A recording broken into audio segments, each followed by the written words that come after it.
INSAS rifle की mechanical safety lock unlock और safety share है तथा अप्लाइड सेफ्टी चेंज लीवर है। राइफल की चाल में आने वाले हिस्से पुर्जे का नाम इस प्रकार है: change lever, trigger, hammer,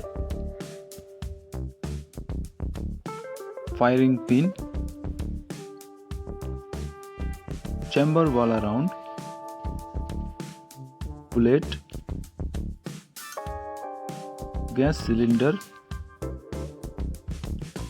piston extension, pathway, rotating bolt, stem,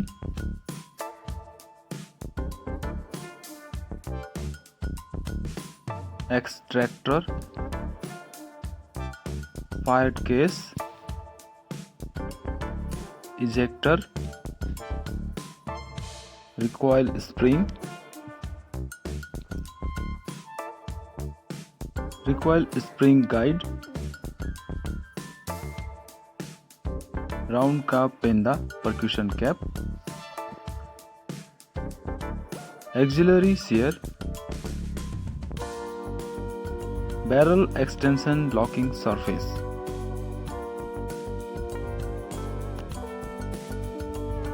जब फायरर चेन लीवर की पोजीशन को R या B पर करके ट्रिगर प्रेस करता है तो हैमर आजाद हो जाता है और फायरिंग पिन रिटर्नर पर चोट मारता है, जिससे फायरिंग पिन अपने बूस्ट होल से निकलकर चैम्बर वाले राउंड के पेंदे पर चोट मारता है और राउंड फायर हो जाता है। राउंड फायर होने से गैस पैदा होता है जो बुलेट को बैरल के रास्ते आगे की ओर धकेलता है।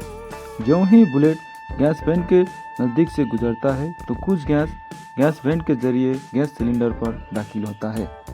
दाखिल हुई गैस पिस्टन हेड पर दबाव डालता है, जिससे पिस्टन एक्सटेंशन पीछे की ओर हरकत करता है। इस हरकत के दरमियान पाथवे और कैम की मदद से रोटेटिंग बोल्ट दाहिने से बाएं की ओर इतना घूमता है कि रोटेटिंग बोल्ट का locking lock barrel extension locking surface से अलग हो जाता है। इस कार्रवाई को अनलॉक कहते हैं। अनलॉक होने के बाद रोटेटिंग बोल्ट और पिस्टन एक्सटेंशन एक साथ पीछे की हरकत करता है। इस हरकत के दौरान एक्सट्रैक्टर फायर केस को पीछे लाता है। इस कार्रवाई को एक्सट्रैक्शन कहते हैं। चाल वाले पुर्जे के पीछे की हरकत के दौरान शुरू में स्टेम हैमर को पीछे दबाता है और बॉटम सरफेस हैमर को पूरा नीचे की ओर दबा देता है, जिससे हैमर वेंट का कटाव का मिलाप सेफ्टी शेयर के नोज के साथ हो जाता है। इस कार्रवाई को कॉक की कार्रवाई कहते हैं।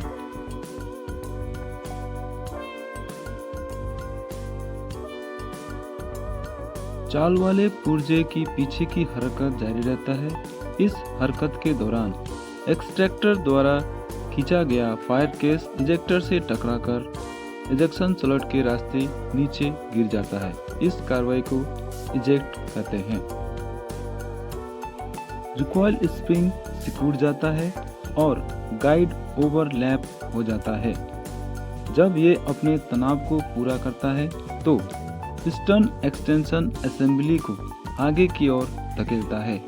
इस आगे की हरकत के दौरान रोटेटिंग बोल्ट का फीड पीस मैगजीन के ऊपर वाले राउंड को चैम्बर में दाखिल करता है। इस कार्रवाई को फीड कहते हैं। जब राउंड चैम्बर पर पूरी तरह बैठ जाता है तो एक्सट्रैक्टर राउंड के पेंदे पर सवार हो जाता है। यहाँ पर रोटेटिंग बोल्ट का आगे की हरकत समाप्त हो जाता है, लेकिन पिस्टन एक्सटेंशन का कुछ हरकत बाकी रहता है। इस कार्रवाई को लोड कहते हैं।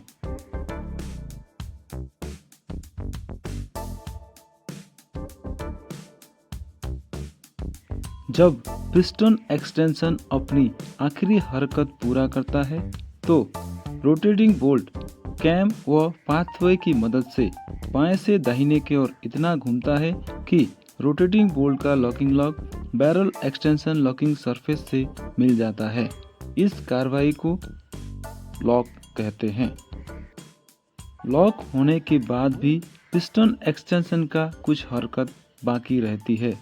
इस बाकी हरकत के दौरान पिस्टन एक्सटेंशन का पिछला, निचला तथा दाहिना पहलू नाम एक्चुएटिंग बैंड सेफ्टी शेयर के हेड को नीचे की ओर दबा देता है, जिससे सेफ्टी शेयर का नोच का मिलाप हैमर बैंड के साथ छूट जाता है और राइफल दोबारा फायर के लिए तैयार हो जाता है।